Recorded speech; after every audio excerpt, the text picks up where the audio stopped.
Paresh Rawal Bollywood industry से जुड़ा एक ऐसा कलाकार जो पानी की तरह हर एक किरदार में ढल गया। एक ऐसा कलाकार जिसने कभी भी एक्टिंग स्कूल्स का मुंह तक नहीं देखा, लेकिन आज वो इंडस्ट्री के बहुत बड़े सुपरस्टारों में से एक हैं।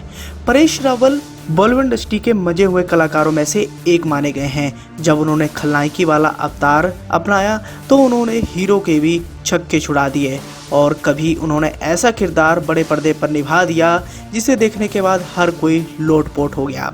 साफ शब्दों में कहें तो एक्टिंग की महारत हासिल करने वाले परेश रावल ऐसे कलाकारों में से आते हैं जिसे हर कोई देखने के बाद उन पर फिदा हो जाता है। परेश रावल की बात करें तो उनकी गिनती आज बड़े सुपरस्टारों में से मानी जाती है। अभिनेता से नेता बने परेश रावल को लेकर हमेशा से ही चर्चाएं की जाती हैं। आलम तो यूं है कि परेश रावल की फिल्मों का बेसब्री से इंतजार किया जाता है। अपने दौर के सभी अभिनेताओं के साथ उन्होंने काम किया है और खूब वाहवाही भी लूटी है, लेकिन इस मुकाम पर पहुंच पाना परेश रावल के लिए भी काफी संघर्षों भरा रहा है। बेसिकली परेश रावल गुजराती परिवार से आते थे। उनका परिवार ठीक ठाक था, ना ज्यादा बहुत अमीर ना बहुत ज्यादा गरीब। उनका जन्म 30 मई 1950 को हुआ था। 22 वर्ष की उम्र में पढ़ाई पूरी करने के बाद वह गुजरात से मुंबई आ गए थे और सिविल इंजीनियर के रूप में काम पाने के लिए संघर्ष करने लगे।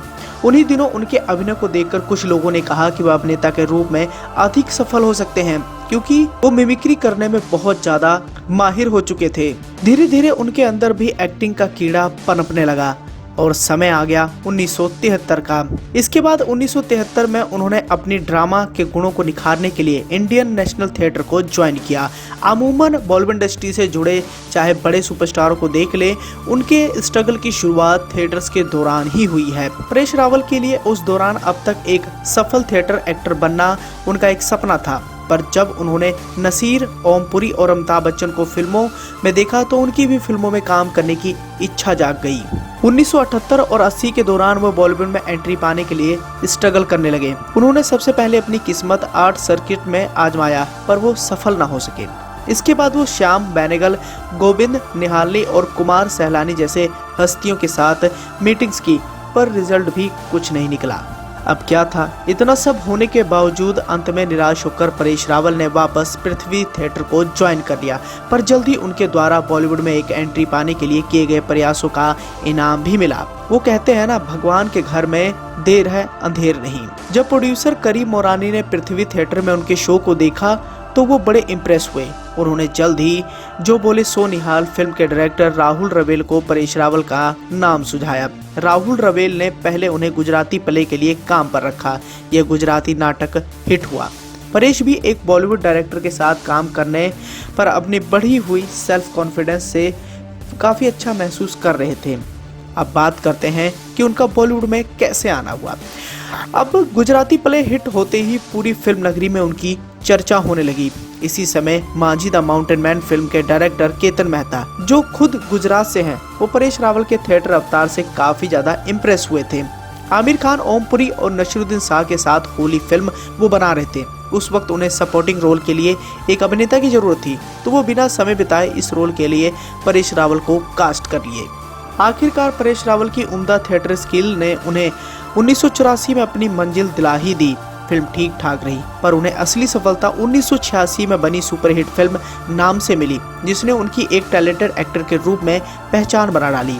इस बड़ी सफलता ने साल 1990 के दौरान परेश रावल के लिए एक नहीं, दो नहीं, तीन नहीं, बल्कि 100 फिल्मों की जबरदस्त लाइन लगा दी। अब आप भी सोच में पड़ गए होंगे एक साथ 100 फिल्मों को उन्होंने कैसे मैनेज किए होंगे। इन फिल्मों में उन्होंने सभी तरीके के रोल्स प्ले किए थे। कभी उन्होंने खलनायकी का किरदार निभाया, तो कभी सपोर्टिंग एक्टर के तौर पर काम किया, तो कभी कॉमेडी से लवरेज किरदार उन्होंने बड़े पर्दे पर निभाए। धीरे धीरे समय बीता और सन 2000 तक डायरेक्टरों और दर्शकों के बीच उनकी पहचान एक कैरेक्टर एक्टर के रूप में थी। पर सन 2000 में बनी फिल्म हेरा फेरी में उन्हें लीड रोल मिला। इसमें अक्षय कुमार और सुनील शेट्टी एक पेइंग गेस्ट थे। परेश रावल की बाबूराव गणपत राव आप्टे का रोल इतना ज्यादा फेमस हुआ कि फिल्म तो हिट हुई, उसके साथ ही उन्हें उस साल का फिल्म फेयर कॉमेडियन अवार्ड भी मिल गया। इसके बाद उन्होंने 2002 में आंखें, आवारा पागल दीवाना, हलचल, गरम मसाला जैसी सुपर डुपर हिट फिल्में दी। हालांकि हेरा फेरी फिल्म की बड़ी सफलता के बाद सन 2006 में इस फिल्म का सीक्वल फिर हेरा फेरी फिल्म बनाया गया।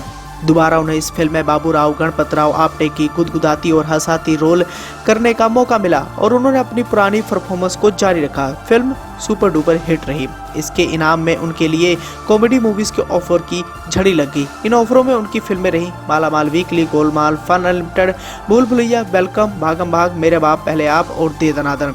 इस दौरान उन्होंने तेलुगु कॉमेडी फिल्म शंकर दास MBBS से तेलुगु फिल्म इंडस्ट्री में डेब्यू भी किया और ड्रामा जॉनर की फिल्में चुप चुप के और आक्रोश भी किए।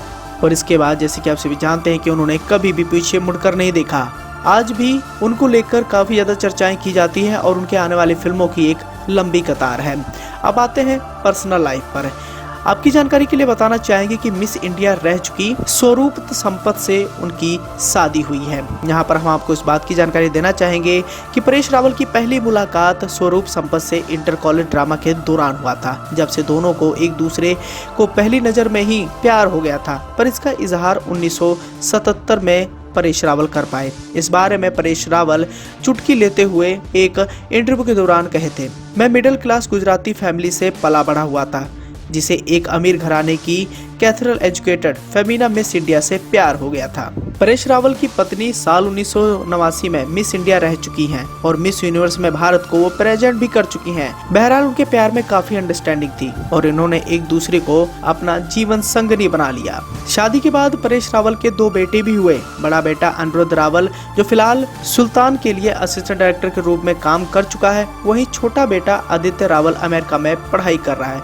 तो दोस्तों ये थे परेश रावल, जो इंडस्ट्री के एक मजे हुए कलाकारों में से एक माने जाते हैं। अगर आपने भी इनके किरदार को बड़े पर्दे पर देखा है तो आप हमें कमेंट कर इस बात की जानकारी दें कि आपको ये किस तरीके के अभिनेता लगते हैं। कमेंट कर अपना सुझाव देना ना भूलें।